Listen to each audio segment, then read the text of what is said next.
Welcome back to my YouTube channel. Today our lecture number 10 is about the lysosomes. So we will discuss about the lysosome, its discovery, its functions, and more interestingly lysosomal storage diseases. So it's a very interesting organelle.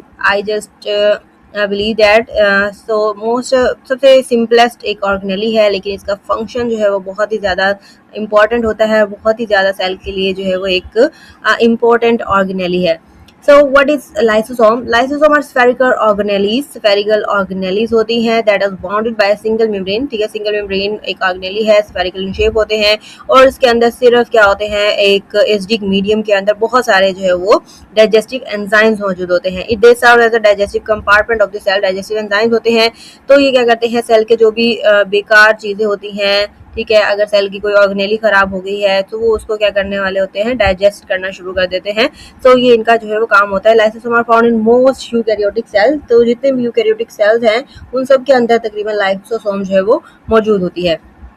So let's discuss about the discovery of lysosome. Lysosome को किसने discover किया था? Lysosome were discovered by a Belgian scientist Christian Rene डिडियो.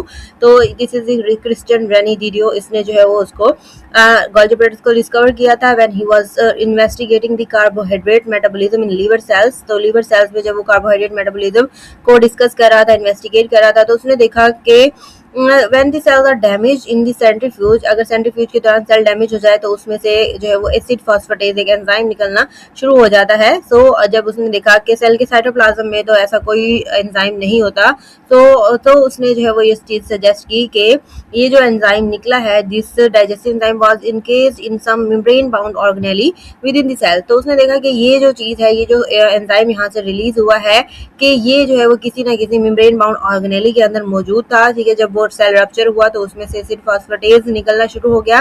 सो उसको उसने नाम दिया था lysosome का.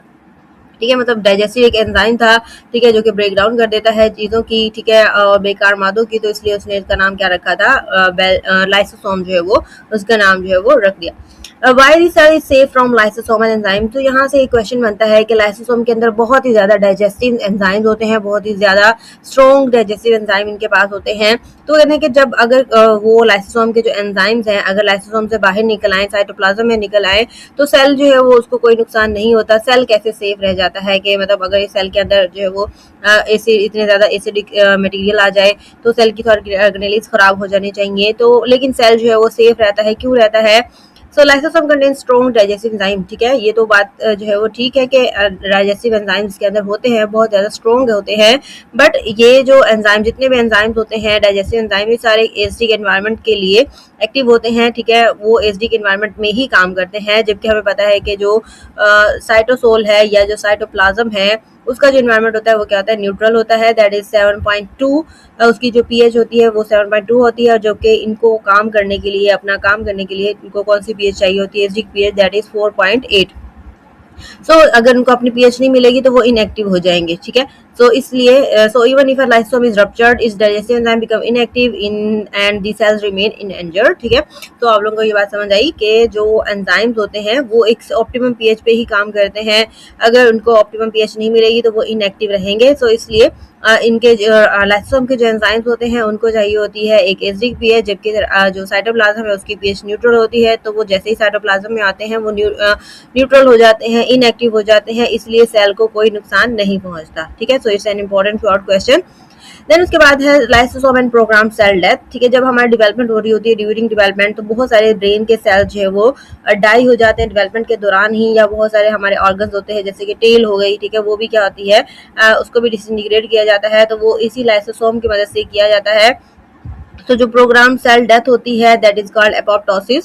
उस दौरान जो है वो सेल को जो सिग्नल दिया जाता है, उसका जो लाइसोसोम है उसको ब्रेक डाउन किया जाता है, वो रप्चर हो जाता है. तो इस तरीके से सेल को जो है वो सिग्नल मिल जाता है कि अब जो है वो हमारा काम खत्म हो गया है. तो वो सेल की जो है वो डेथ हो जाती है, पूरा सेल जो है वो टुकड़ों में टूट जाता है इनटू द पीसेस.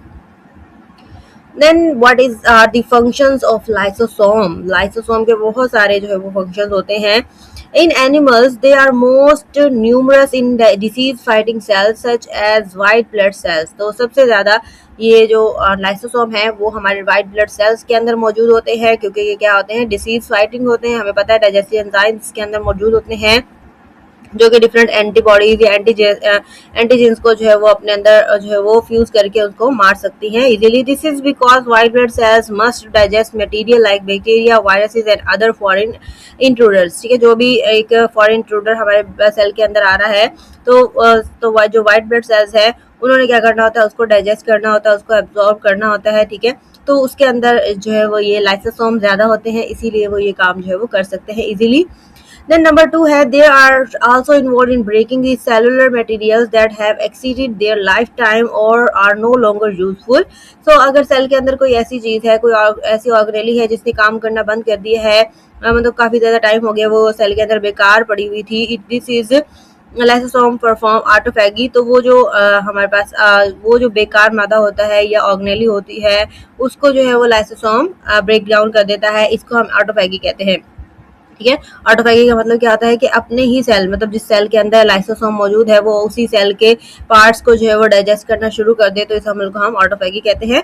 ठीक है, जो जरूरी होते हैं उनको वो इनगल्फ नहीं करती, उनको डाइजेस्ट नहीं करती, बट वो जो वॉर्न आउट ऑर्गेनेलीज होती हैं जो कि बेकार हो गई हैं, जो जिन्होंने अपना काम बंद कर दिया है, मीन्स कि वो डेड हो गई हैं, तो उनको वो एब्जॉर्ब कर लेता है, उसकी ब्रेकडाउन जो है वो कर देता है।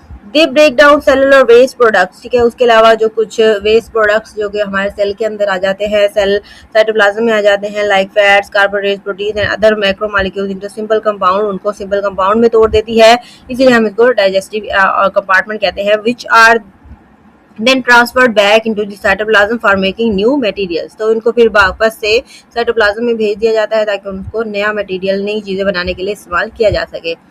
Lysosome have about 40 different hydrolytic enzyme. ठीक है, एंजाइम्स होते हैं जो लाइसोसोम है उसके अंदर जो है वो 40 अबाउट डिफरेंट हाइड्रोलाइटिक एंजाइम्स होते हैं, मींस डाइजेस्टिव एंजाइम्स होते हैं, all of which are manufactured in the endoplasmic reticulum, जो कि सारे के सारे एंडोप्लाज्मिक रेटिकुलम में बनते हैं, and modified in the Golgi apparatus, उनको गोल्जी apparatus में मॉडिफाई किया जाता है, मींस कि उसको वेसिकल में जो है या जो सिंगल मेम्ब्रेन होती है उसमें इनक्लोज किया जाता है।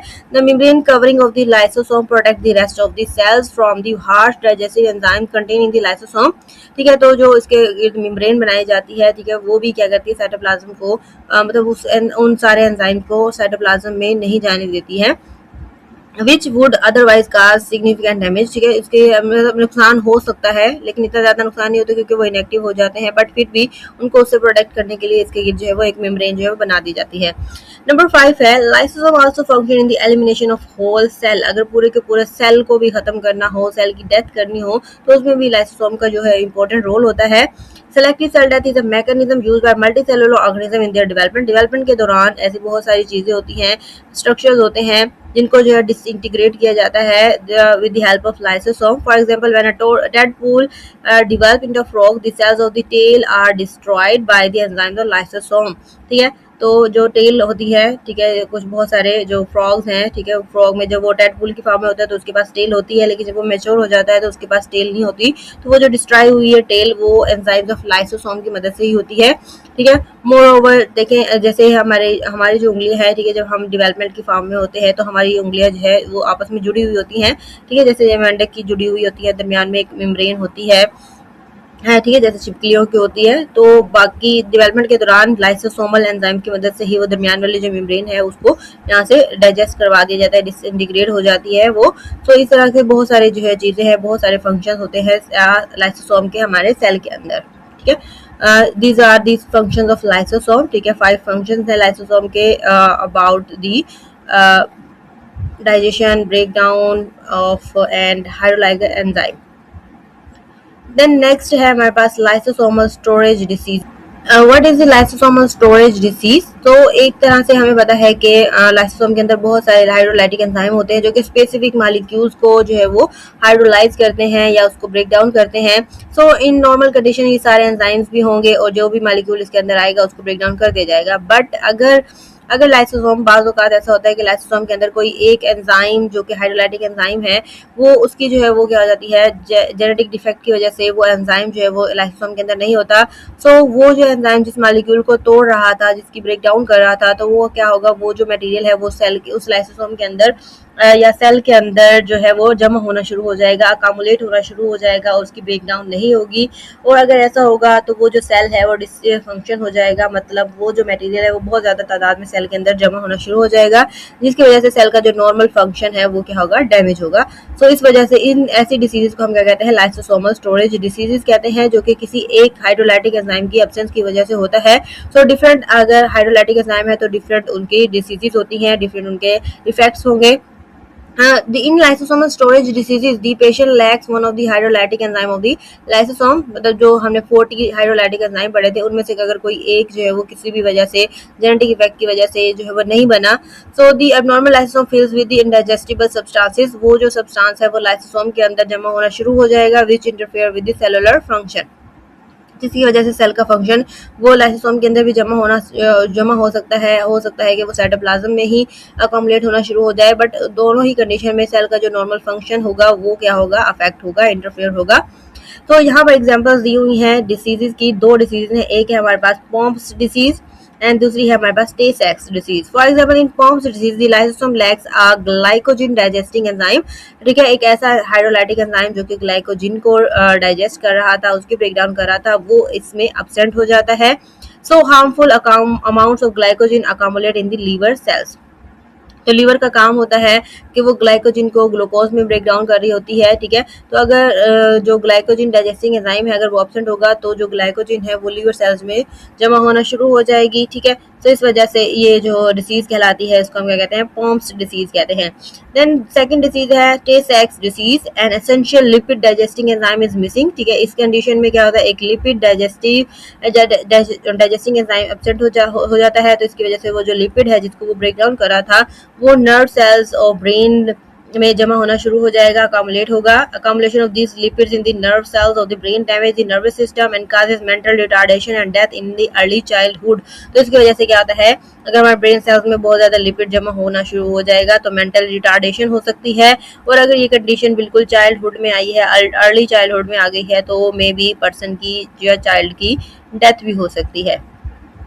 So it's all about the lysosomal storage disease, Pompe's disease and Tay सेक्स डिसीज। इसके अलावा भी बहुत सारी डिसीजेज होती हैं, एनिमल्स में भी, प्लांट्स में भी हो सकती हैं, एंड जितने भी यूकैरियोट्स हैं उनमें लाइसोसोमल स्टोरेज डिसीजेज जो है वो हो सकती हैं। So our lecture is ended and we have discussed about the lysosome, what are lysosomes, their discovery, their function and their lysosomal storage diseases. Hopefully आप लोगों को लेक्चर की समझ आ गई होगी। अगर नहीं आई है तो फिर आप लोग जो है वो लेक्चर रिपीट कीजिए अपना एंड अपने नोट्स बनाइए। तो मिलते हैं आप लोगों से नेक्स्ट लेक्चर में। Lecture number 10 is completed and our 7th organelle, that was the lysosome, we have discussed in detail. Thank you so much.